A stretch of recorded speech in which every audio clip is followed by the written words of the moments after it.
Assalamualaikum warahmatullahi wabarakatuh. Berjumpa kembali dengan saya tentunya di cerita horor. Bagaimana kabar kalian? Semoga baik-baik saja ya, dan dijauhkan dari berbagai mara bahaya. Amin. Nah, bagi kalian yang belum subscribe, silahkan subscribe terlebih dahulu supaya tidak ketinggalan cerita-cerita seram selanjutnya.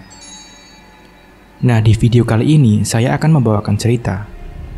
Sebelum mulai ceritanya, seperti biasa, di dalam cerita ini semua nama dan tempat disamarkan demi menjaga privasi. Langsung saja, seperti apa ceritanya? Simak video ini sampai habis. Daripada penasaran, tak usah kelamaan lagi, kita masuk ke ceritanya.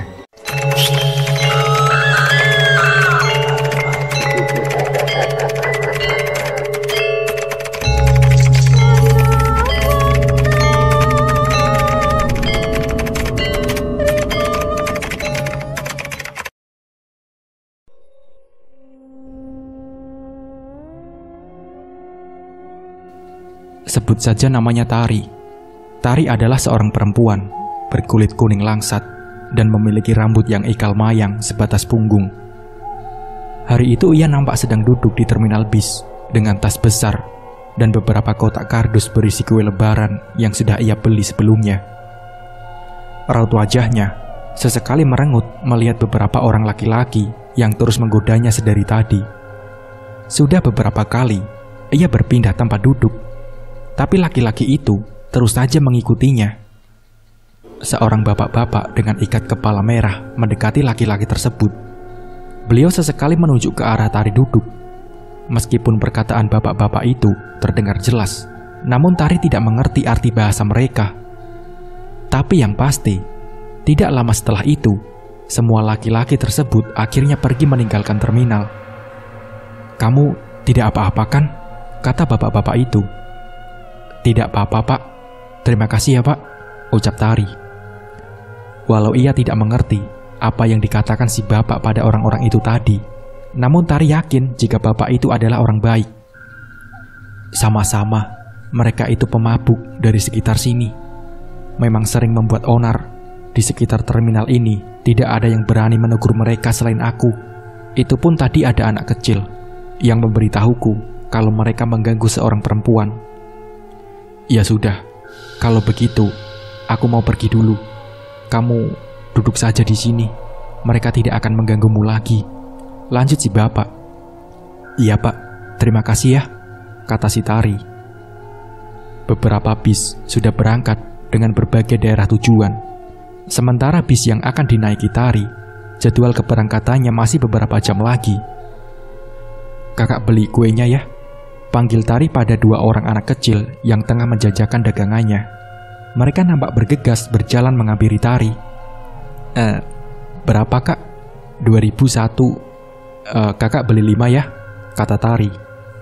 Setelah menerima harga kue yang dibeli oleh Tari, mereka berdua pun lantas pergi untuk lanjut berjualan keliling. "Hati-hati ya Pak. Kalau bisa, saya minta tolong agar kotak-kotak saya ini ditaruh di bagian atas, karena isinya kue-kue kering," ujar Tari. Tari menarik nafas lega begitu sudah berada di dalam bis. Ia duduk bersebelahan dengan seorang pemuda yang mengenakan headset berwarna putih di telinganya. Pemuda itu mengenakan sweater hitam dengan celana jin panjang yang juga berwarna hitam. Wajahnya cukup tampan menurut Tari yang pada saat itu asik curi-curi pandang menatap si pemuda. Tiba-tiba, dering telepon Tari berbunyi. Cukup membuatnya malu ketika si pemuda menatapnya sambil tersenyum. "Halo, Tari?" Iya, halo. Suara kakak putus-putus nih, gak jelas," kata Tari. Suara di seberang telepon hanya terdengar bergemuruh dan kadang-kadang seperti suara semut. Apa yang diucapkan kakaknya itu pun tidak bisa didengar dengan jelas oleh Tari. Akhirnya, dengan raut kesal, Tari mematikan teleponnya. Sekitar setengah jam perjalanan, Tari mulai diserang rasa kantuk. Akhirnya ia tertidur di tengah riuhnya suara musik bis yang mendayu-dayu. Tari terbangun dan lantas memegangi pipinya, dan kemudian menarik nafas lega, begitu sadar bahwa yang terjadi tadi hanyalah sebuah mimpi. Tari menatap sekeliling. Orang-orang nampaknya sudah tertidur lelap. Hanya supir bis, Tari, dan beberapa penumpang di depan yang terjaga. Tari menghidupkan HP-nya dan beberapa kiriman video masuk. Di dalam video itu, Tari melihat ayahnya tergantung dengan seutas tali. Wajah Tari seketika berubah. Nafasnya mulai tersengal. Ada apa ini? Kenapa? Batin Tari. Video terjeda karena rupanya bis sudah memasuki area jalanan yang di kiri dan kanannya hutan. Ingin rasanya Tari segera sampai di rumah, namun perjalanannya masih cukup jauh. Ini mau minum? Tanya si pemuda seraya menyodorkan sekaleng Sprite. Tari menggeleng, namun si pemuda langsung membukakannya, kemudian memberikan kaleng tersebut kepada Tari. Minumlah. Aku lihat wajahmu nampak tegang sekali. Siapa tahu minuman ini bisa membuatmu sedikit tenang, kata pemuda itu. Tari pun tersenyum, namun jelas itu senyuman terpaksa. Saya Eri, namaku Eri, ucap si pemuda. Tari mengangguk. Namamu siapa? Aku Tari, ucap Tari.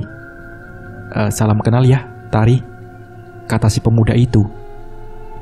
Melihat raut wajah Tari yang semakin kusut, Eri yang tak tahu apa-apa itu pun lalu mencoba menghiburnya. Ia juga memasangkan sebelah headsetnya di telinga Tari dan mulai memutar lagu-lagu cinta. Saat Eri sudah tertidur, Tari melepaskan headset pada telinganya dan ia mulai menangis sesegukan. Kau kenapa? Tanya Eri. Maaf sekali kalau aku terlalu lancang. Tapi kalau memang kau sedang sedih atau ada sesuatu yang menyakitkan, kau bisa cerita kepadaku. Aku akan mendengarkan ceritamu dan melupakannya setelah itu, tanya Eri kemudian.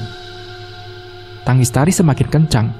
Jujur saja, selama ia hidup di perantauan, hanya sekali ini ada orang yang berkata seperti itu kepadanya. Ayahku meninggal, gantung diri.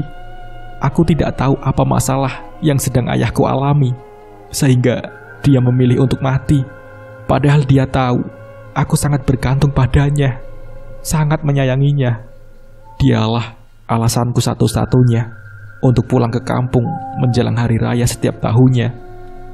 Tapi dia lebih memilih mati di saat aku sudah hampir sampai kampung.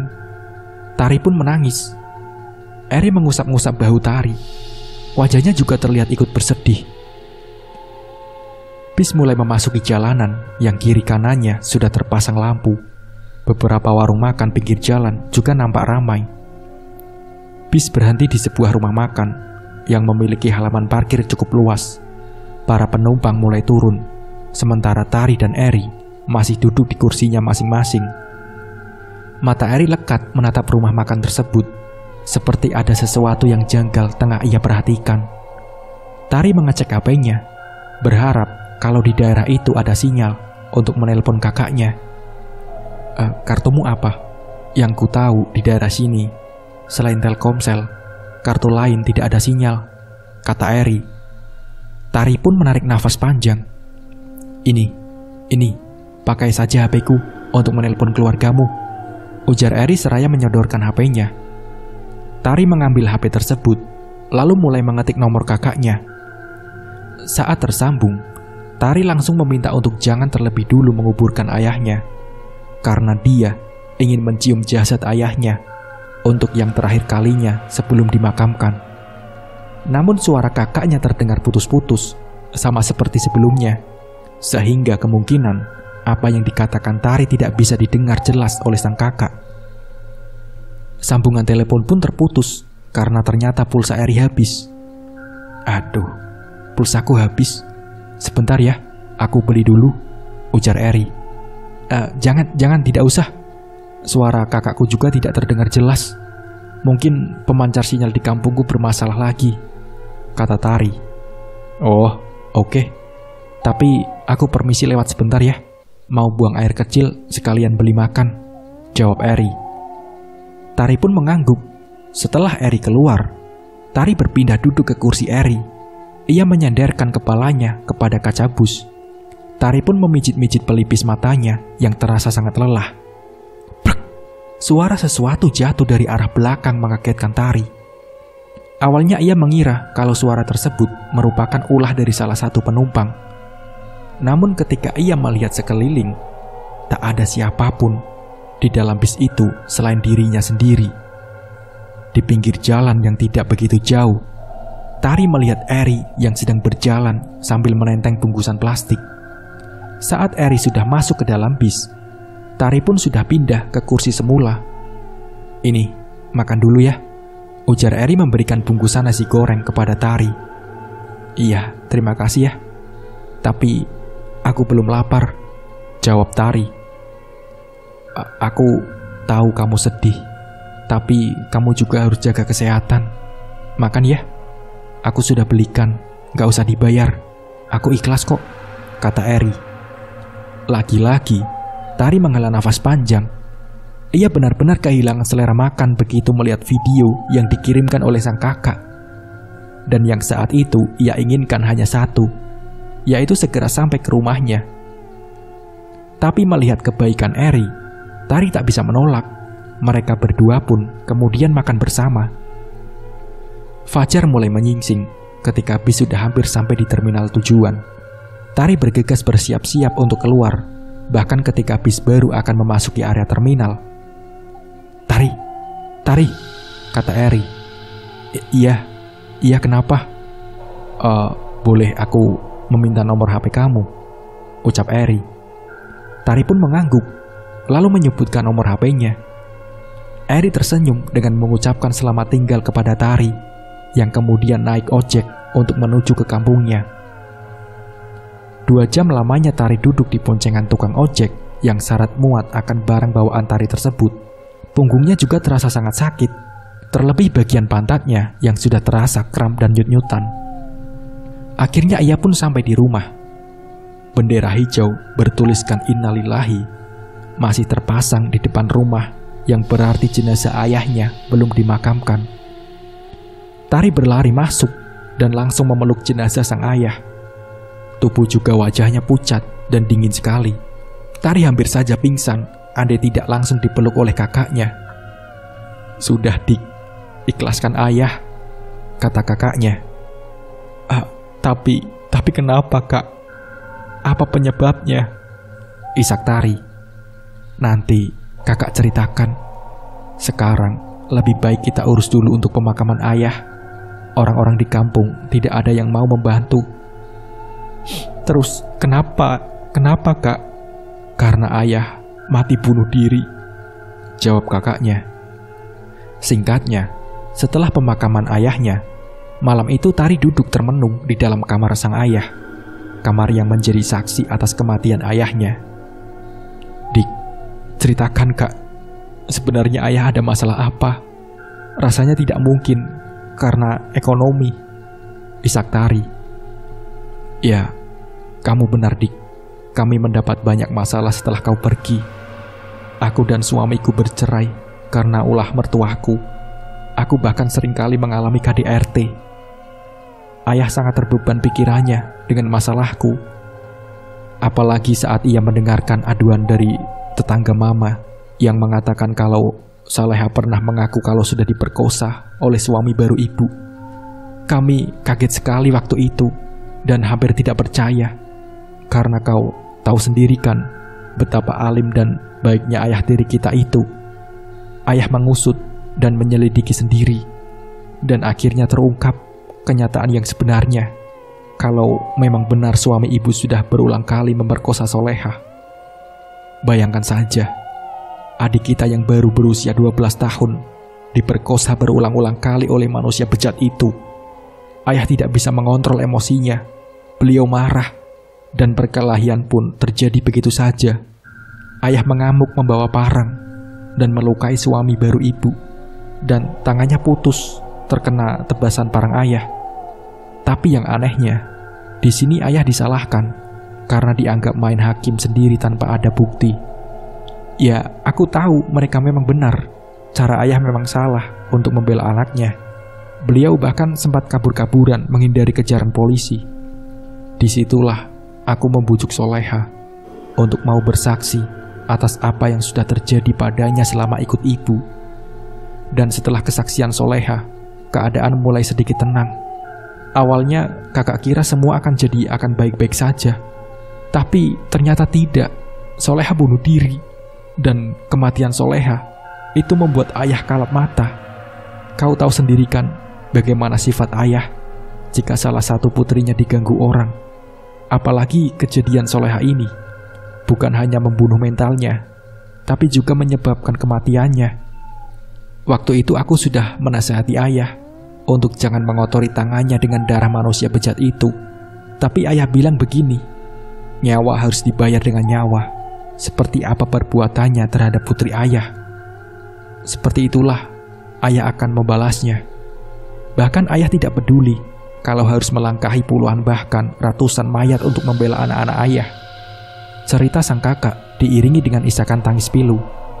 Tari pun memeluk erat kakaknya. Setelah emosinya sedikit mereda, ia kembali melanjutkan ceritanya. Ayah benar-benar membunuh suami baru ibu, bahkan mertua dan bekas suamiku juga. Saat mereka dalam perjalanan keluar kota, malamnya ayah datang menemuiku untuk berpamitan pergi. Karena memang pada saat itu, ayah sedang dicari orang dan polisi. Ayah kabur selama beberapa bulan tidak terdengar kabar. Dan akhirnya beliau pulang.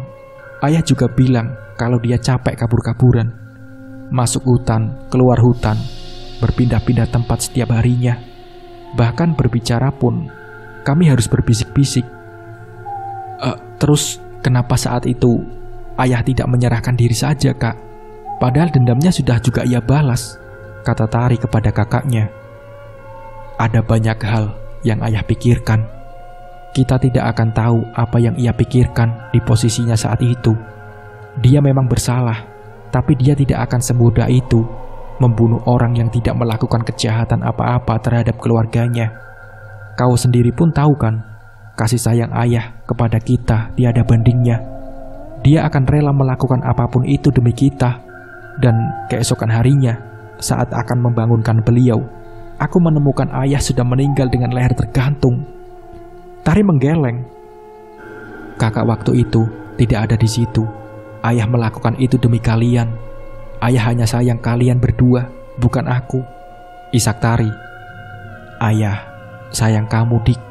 Ayah sangat menyayangi anak-anaknya, kata kakak Tari. Lantas, kalau ayah memang sayang padaku, ayah tentu tidak akan mati bunuh diri seperti itu, Kak. Karena ayah tahu kalau aku tidak akan bisa hidup tanpa dia. Kakak sendiri pun aku rasa tahu kalau apapun yang aku lakukan selama ini itu untuk membahagiakan ayah, Kak. Alasanku pulang setiap lebaran itu hanya karena ayah. Dan setelah ayah tidak ada lagi, aku mungkin tidak akan pulang dan menginjakkan kaki di kampung ini lagi. Isak Tari kemudian. Malam itu, Tari berusaha tidur. Namun hawa kamar tersebut terasa sangat panas sekali. Bau amis juga mulai tercium. Tari beranjak dari kasur. Matanya menatap memperhatikan seluruh ruangan kamar. Tidak ada yang aneh.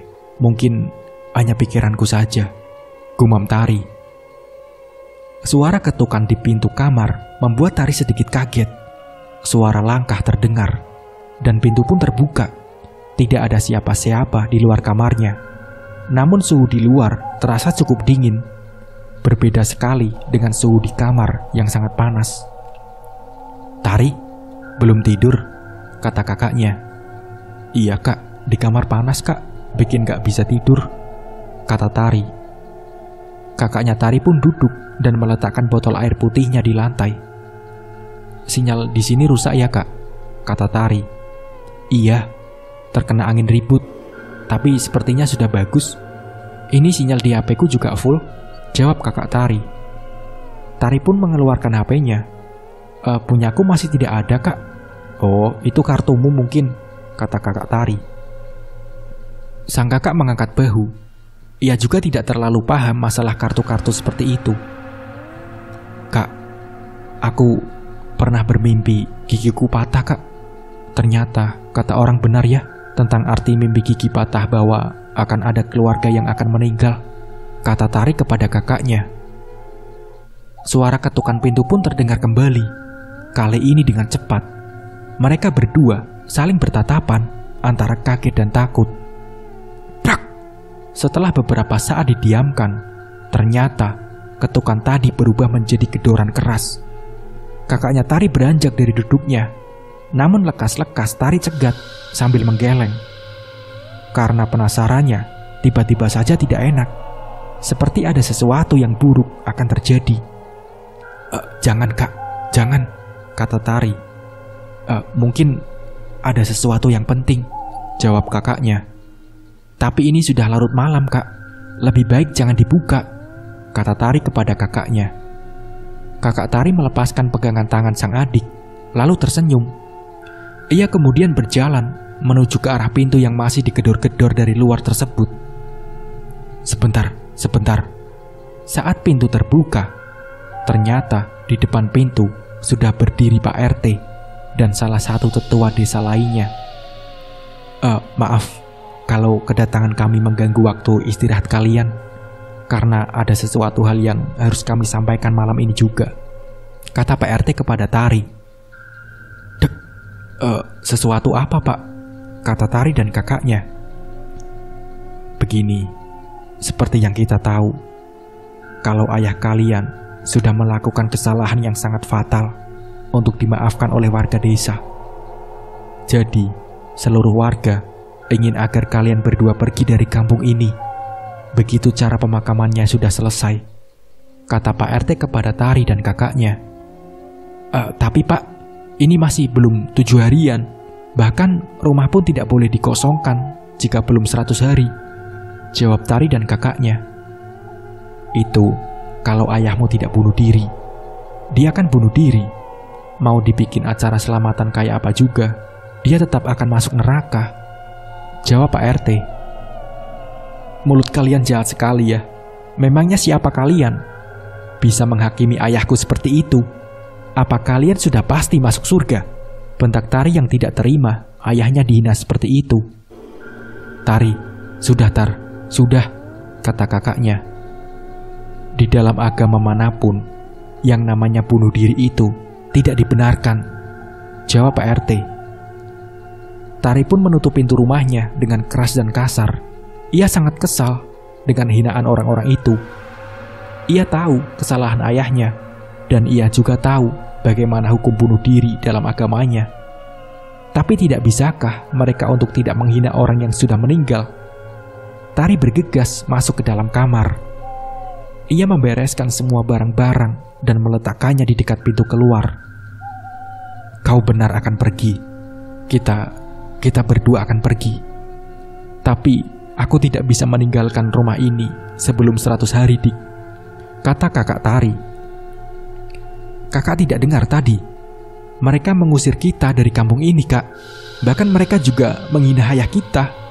Aku penasaran dengan apa yang akan mereka lakukan jika kejadian buruk kepada Soleha menimpa anak-anak mereka. Apakah mereka bisa untuk memaafkan pelakunya? Sang kakak pun terdiam. Ia menatap ke sekeliling. Matanya mulai berkaca-kaca. Keadaan kita mendesak, Kak. Kita tidak punya pilihan. Takutnya nanti kalau kita tetap tinggal di sini, mereka malah akan berpikir untuk mencelakai kita, bentak Tari kepada kakaknya. Baiklah, besok setelah sahur kita berangkat, jawab kakak Tari. Tari pun cuma tersenyum. Sekitar pukul 5 pagi, mereka sudah berada di jalan depan desa untuk menunggu ojek yang akan mengantar mereka ke terminal. Sekitar pukul 8 pagi, barulah ada tukang ojek yang muncul. Itu pun hanya 1 orang, sehingga membuatnya harus mencari teman satu lagi agar bisa berangkat bersamaan. Sekitar setengah jam mereka menunggu. Akhirnya tukang ojek tadi datang bersama temannya. Tari dan sang kakak naik ojek menuju terminal yang sangat jauh itu. Baru sebentar saja, Tari sudah merasakan sakit dan pegal pada punggungnya.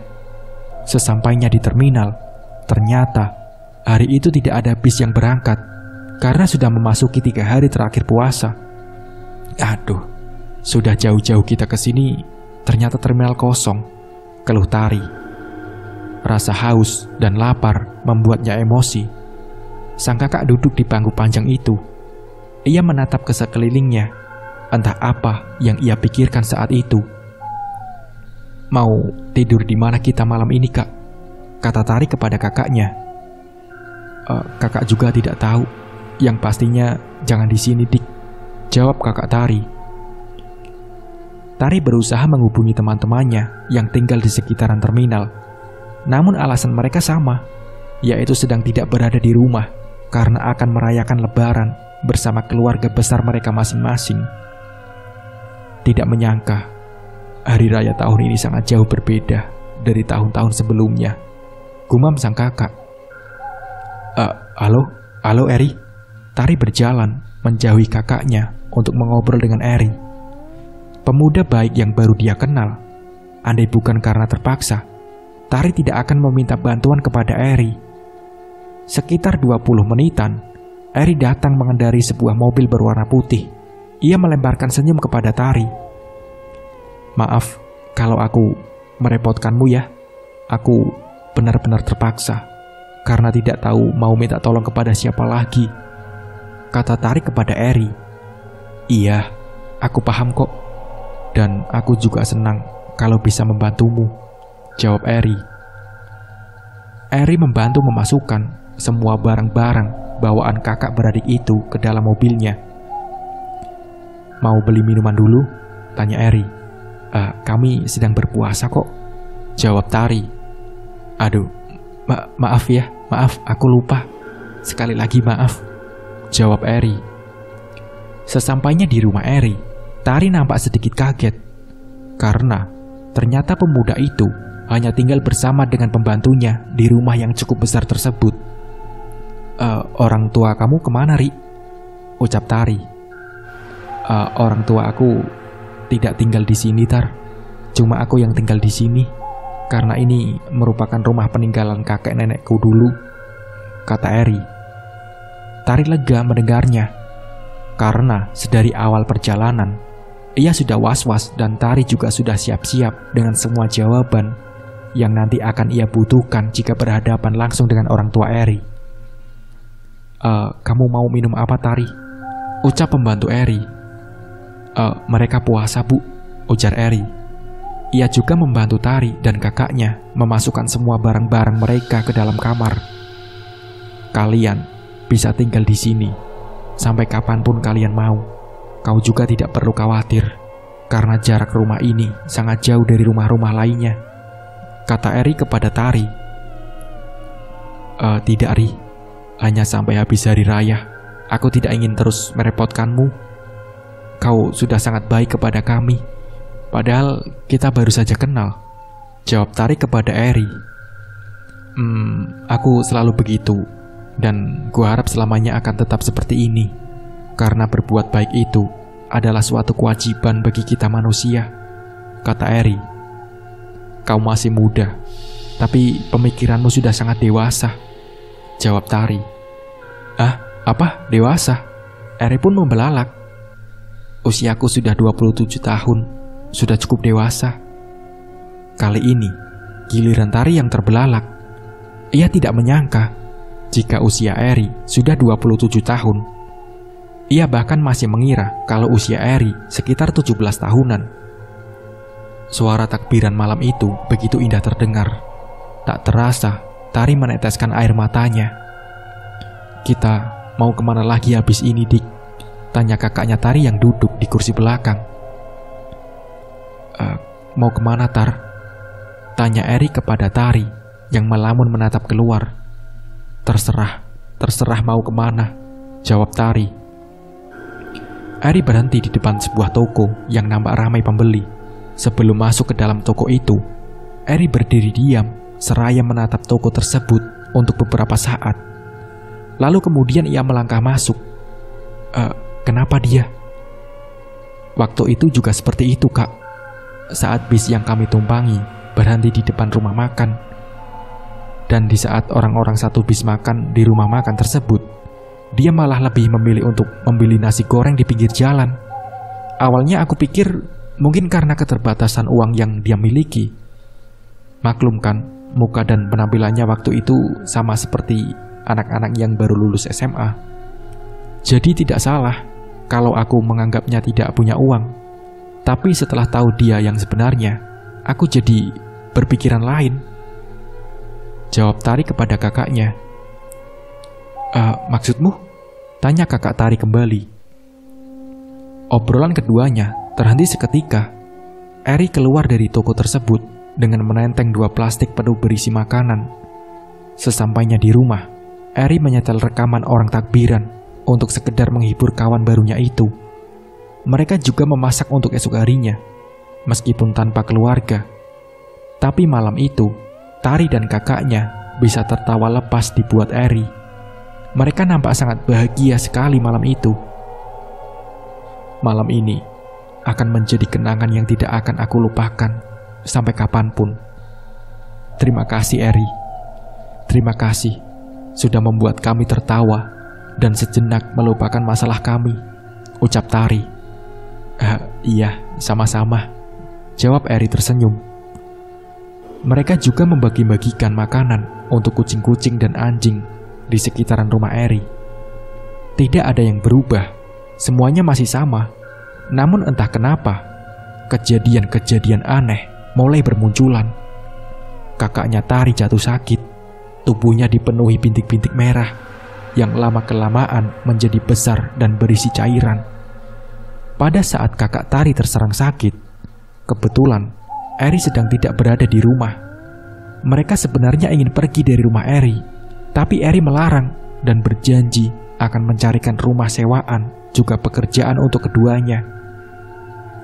Tari tidak enak hati untuk menolak niat baik Eri, meski sebenarnya Tari sudah punya pekerjaan. Tari dan ibu-ibu yang bekerja di rumah Eri itu bingung dan tidak tahu harus berbuat apa kepada kakaknya Tari. Demamnya semakin tinggi.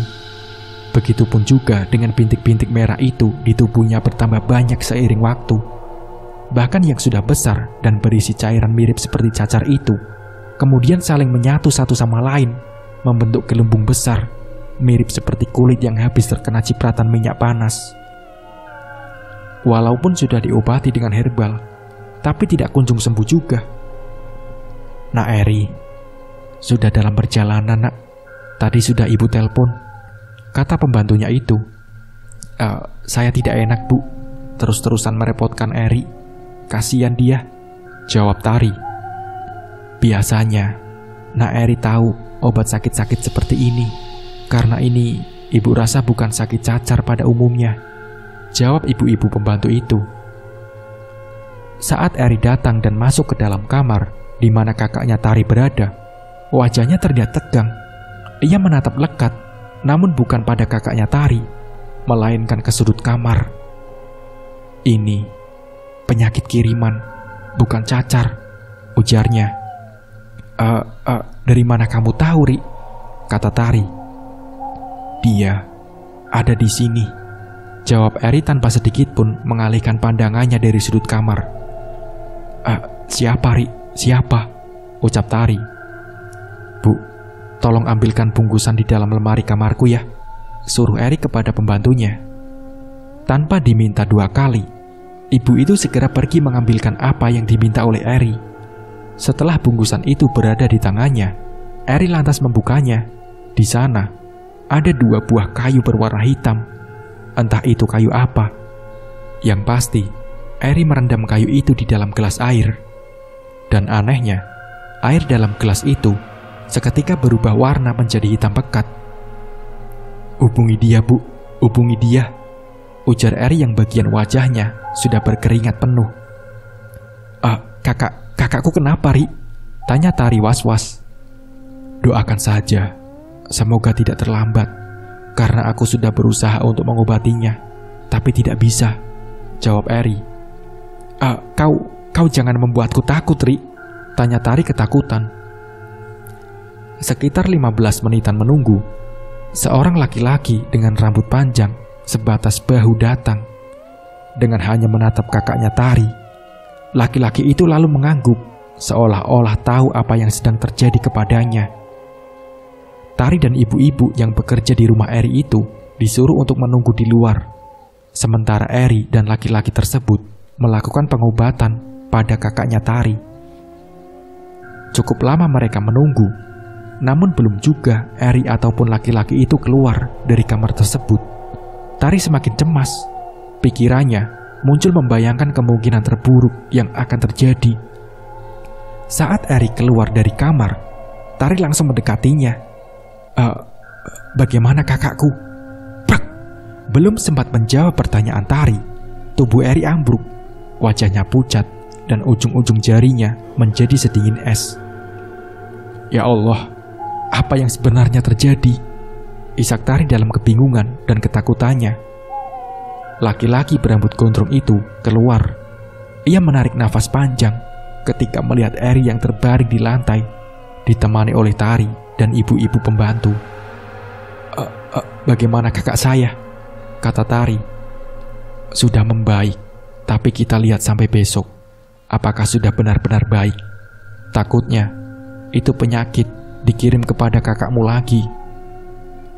Lalu Eri bagaimana? Dia pingsan. Dia hanya kelelahan, nanti juga akan bangun sendiri.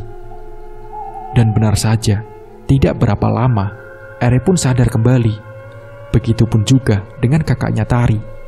Panasnya sudah turun dan gelembung berisi cairan di kulitnya itu sudah mulai mengempes.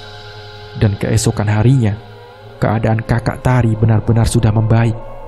Sehingga 3 hari setelah itu, ia kemudian dimandikan untuk memagar diri dari santet atau guna-guna.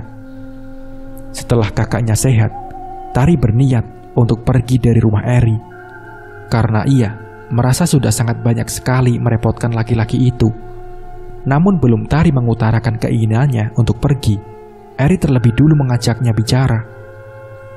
Tari, biarkan aku menjagamu di sisiku. Maksudmu? Kata Tari. Aku ingin kau menjadi istriku, kata Eri. Tari pun melongo seakan-akan tak percaya. Apa aku sedang bermimpi? Gumam Tari. Aku sudah mengatakan tentang hal ini kepada orang tuaku dan juga kakakmu, kata Eri kepada Tari. Lalu bagaimana? Ini serius. Astaga, apa wajahku menunjukkan kalau aku sedang bergurau? Kata Tari bingung. Tari pun tersenyum lebar. Kalau kau serius, aku tentu mau. Terima kasih, ucapnya tersenyum. Sejak saat itu, mereka menikah dan tinggal bersama-sama di sana.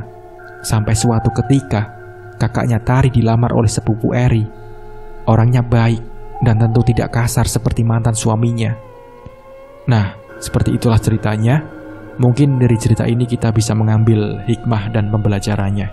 Mungkin cukup sekian dari saya. Wassalamualaikum warahmatullahi wabarakatuh.